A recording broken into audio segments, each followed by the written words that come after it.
Price the Lord. ஆண்டவரும் இரட்சகருமாய் இருக்கிற இயேசு கிறிஸ்துவின் நாமத்தினாலே தினம் ஒரு தீர்க்க தரிசனம் என்கிற தேவனுடைய சத்தத்திற்கு உங்களை வரவேற்கிறோம். தீர்க்க தரிசனம் என்பது தேவ ஆவியால் அருளப்பட்ட அவருடைய வாக்குத்தத்தமான வார்த்தைகள் மாத்திரமே. இந்த நாளுக்குரிய தீர்க்க தரிசனமான வார்த்தைகளை வாசித்து நாம் ஜெபிக்கலாம். நீதிமொழிகள் 12வது அதிகாரம் 21வது வசனத்தை நான் வாசிக்கிறேன். நீதிமானுக்கு ஒரு கேடும் வராது, துன்மார்க்கரோ தீமையினால் நிறையப்படுவார்கள் என்று ஆண்டவர் வாக்குத்தத்தம் பண்ணுகிறார். ஆமென், பிரைஸ் காட். இந்த நாளுக்கு தேவன் கொடுக்கிற தீர்க்க தரிசனமான ரேமா வார்த்தை, நீதிமான்களுக்கு ஒரு கேடும் வராது. இந்த சத்தத்தை கேட்கிற நீங்கள் யாரா இருந்தாலும் உங்களை பார்த்து ஆண்டவர் சொல்லுகிற தீர்க்க தரிசனமான தேவ சத்தம், உனக்கும் உன் குடும்பத்திற்கும் ஒரு கேடும் வராது என்று ஆண்டவர் வாக்குத்தத்தம் பண்ணுகிறார். எத்தனை பேர் இந்த வார்த்தைக்கு ஆமென் சொல்றீங்க? Price God. ஆமென் சொல்லி ரிசீவ் பண்ணுங்க. ஸ்தோத்திரம். இதுவரை சத்துருக்களால் வந்த எல்லா கேடுகளிலிருந்து, தீமைகளிலிருந்து அவர் உங்களை விலக்கி பாதுகாக்க வல்லமையுள்ளவராய் இருக்கிறார்.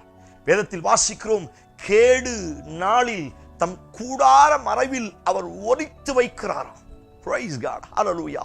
கேடு வருவதற்கு முன்னே அவர் செட்டைகளை விரித்து அவருடைய நிழலுக்கு கீழே, அவருடைய மகிமைக்கு கீழே நம்மை காப்பாற்றுகிறார், நம்மை மகிழ பண்ணுகிறார் என்று வேதத்தில் வாசிக்க முடியும். இந்த சத்தத்தை கேட்கிற நீங்கள் அநேக சத்துருக்களால் அநேக கேடுகளை சந்தித்துக் கொண்டு இருக்கிறீர்களா?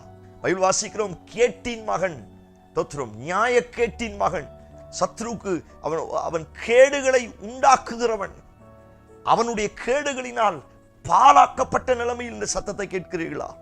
மந்திரவாதம் என்கிற கேடு, பிள்ளிசூனியங்கள் என்கிற கேடு, பொறாமை என்கிற கேடு, வன்கண்கள், எரிச்சல், சாபம், பாவம், இப்படிப்பட்ட கேடுகளினால் உங்கள் வாழ்க்கையை சத்துரு கெடுத்து போட்டானா?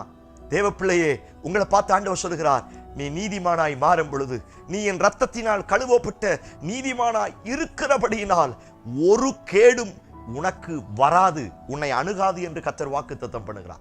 எத்தனை பேர் இந்த வார்த்தைக்கு ஆமென் சொல்றீங்க? அவன் மூலமாய் இதுவரை வந்த சகல கேடுகளிலிருந்து கர்த்தர் உங்களை காப்பாற்ற போகிறார். உங்கள் குடும்பத்தை விலக்கி பாதுகாக்க போகிறார். அவன் மூலமாய் வந்த எல்லா கேடுகள் இன்றைக்கு அழிக்கப்பட போகிறது. பிரைஸ் காட், ஹல்லேலூயா. நம்புங்கள்.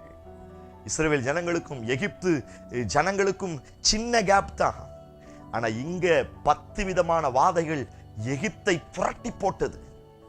எகிப்து எங்கும் கூக்குரல், பயங்கரமான அழுகையின் சத்தம். ஆனா பக்கத்துல தான் இஸ்ரவேல் ஜனங்கள் அவர்கள் பஸ்காவை ஆசரித்தார்கள், சுகமாய் இருந்தார்கள். அங்க வந்த கேடு அந்த எல்லையை தாண்டி தம்முடைய ஜனத்தின் மத்தியில வரல. காரணம், அவருடைய கூடார மறைவிலே கர்த்தர் ஒளித்து வைத்து பாதுகாத்தார். எத்தனை பேர் இந்த வார்த்தைக்கு ஆமென் சொல்றீங்க? நீங்கள் நம்புங்கள், கேடு வராது.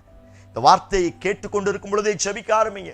என் பிள்ளைங்க வாழ்க்கைக்கு கேடு வராது, என் கையின் பிரயாசத்திற்கு கேடு வராது, என் எதிர்கால கனவுகளுக்கு கேடு வராது, என் வீட்டுக்குள்ள கேடுகள் வராது. நீங்கள் சொல்ல சொல்ல இந்த வார்த்தையின் வல்லமை எல்லா கேடுகளிலிருந்து, அவன் மூலமாய் வந்த சத்துருக்களின் மூலமாய் வந்த சகல கேடுகளிலிருந்து உங்களையும் உங்கள் குடும்பத்தையும் அழகாய் கர்த்தர் பாதுகாக்க போகிறார். எரிகிற அக்கினி 7 மடங்கு இன்னும் அதிகரிக்கப்பட்டது. ராஜாவினுடைய கோபம் அதிகரிக்கும் பொழுது அக்கினியினுடைய அளவும் அதிகரிக்க ஆரம்பித்தது.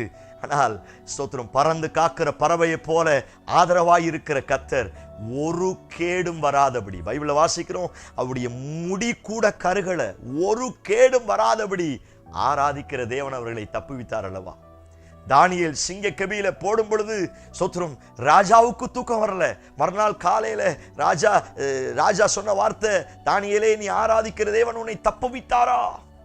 உள்ள இருந்து ஒரு குரல் வருது, ஆம் ராஜாவே, நான் ஆராதித்த தேவன் என்னை தப்புவித்தார். சிங்கங்கள் சேதப்படுத்தாதபடி தேவன் தம்முடைய தூதனை அனுப்பி சிங்கத்தின் நாவை கட்டி போட்டார். சபையே, தேவ பிள்ளையே, நீ நீதிமானாய் இருக்கும் பொழுது ஒரு கேடு வராது. இந்த வார்த்தை அப்படியே நம்புங்க. சிங்கம் வந்தாலும், எத்தனை மடங்கு அக்கினிகள் எரிந்தாலும், எத்தனை வாதைகள் பின்தொடர்ந்தாலும், நீங்கள் அவருடைய மறைவுக்குள் இருக்கிறபடியினால், நீதிமான்களாக்கப்பட்டபடியினால் எந்த கேடும் உங்களை அணுகாது என்று கர்த்தர் வாக்குத்தத்தம் பண்ணுகிறார். கண்களை மூடி அவரை நோக்கி ஜெபிக்க ஆரம்பிங்க. ஹல்லேலூயா. இந்த வசனத்தை அப்படியே அறிக்கை செய்யுங்க. ஒரு கேடும் வராமல் இருப்பதா, ஒரு கேடும் வரக்கூடாது ஆண்டவரே. இதுவரை அவன் மூலமாய் வந்த அத்தனை கேடுகளும் இயேசுவின் நாமத்தினால வெளியேறுவதாக. இந்த வார்த்தையை சொல்லி செபிக்க அந்த கேட்டின் வல்லமைகள், அந்த கேடுகள், தீமைகள் இப்பொழுது வெளியேறுவதாக. ஜனங்களுடைய வாழ்க்கையில் ஒரு பெரிய திருப்தியை தருவீரா. இந்த கேடுகளில் இருந்து பறந்து காக்கிற பறவையின் நிழலுக்குள்ளாய், உன்னதமானவருடைய மறைவுகளுக்குள்ளாய், அந்த கூடார ஆசீர்வாதத்திற்குள்ளே ஒளித்து வைத்து பாதுகாப்பீரா. இயேசு கிறிஸ்து மூலம் ஜெபிக்கிறோம் பிதா. ஆமென், ஆமென். நம்பிக்கையோடு இந்த நாளை துவங்குங்கள்.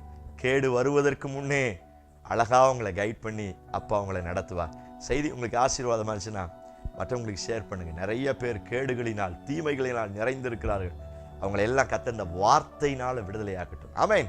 Price the lord. God bless you.